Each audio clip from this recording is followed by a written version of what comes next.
All right, we're in Niddah, Perek Tet, Mishnah Aleph. First Mishnah in the 9th chapter of Masechet Niddah. So we're going to talk about a woman who sees blood, but obviously because it could be from another physiological phenomenon. There are all kinds of reasons for a woman to bleed, and it's not always uterine blood. It says in Mishnah, Haishashi osat tzrachea, a woman who uses the osat tzrachea means she goes to the bathroom. Okay, meaning here the Bartuner says mishtenet mayim, she's urinating. But v'ra'at adam, and she sees blood. There's a huge she'ela in modern day piskei halacha, a woman who sees blood in the toilet. So Mishnah says v'ra'at adam, and she sees blood. Rabbi Meir says im omedet tme'ah. If she was standing, and then she's tme'ah. V'im yoshevet te'ora. And if she's sitting, she's te'ora. Rabbi Yossi says ben kach uben kach te'ora. Whether or not she's sitting or not, whether she's standing or sitting, she's still te'ora. Now, I have to say, this Mishnah is somewhat problematic or challenging because it's very clear, at least from the Parshanut, the Bartanura, that they had no knowledge at all of female physiology. What's the difference between standing and sitting? So it says the Bartanura, if she's standing, she's tme'ah. Why? We say that the urination returns to the makor, that's her uterus.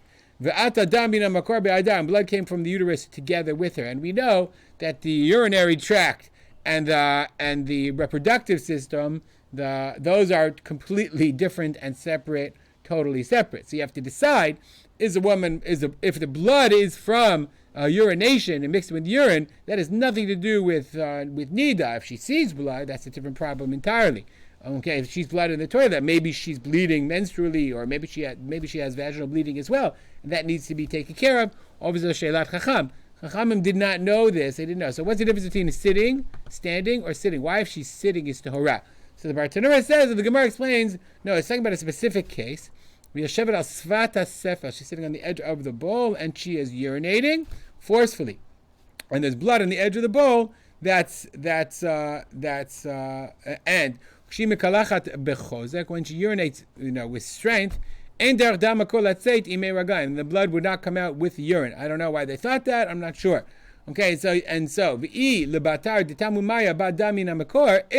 she had bled separately, menstrual bleeding, she's sitting on the edge, and basically, and this does make sense. The blood was mixed in the toilet, and so she looked and she saw there's blood in the toilet.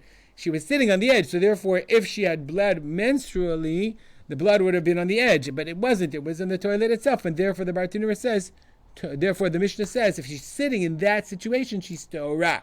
But Rabbi Meir says, basically, otherwise, we don't really know. We have to assume she's a Niddah. She's tme'ah. Rabbi Yossi says, no, ben kach uben kach tehorah. Either case, it's still tehorah.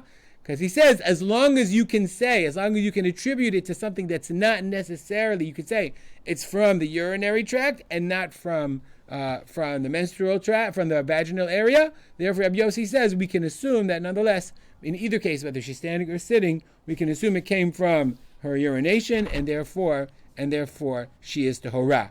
It didn't come from the makor; it came from the urination. We'll stop here. Dedicate our learning to the memory of my father, Rav Simcha ben Yitzchak Kalman. Make it a great day.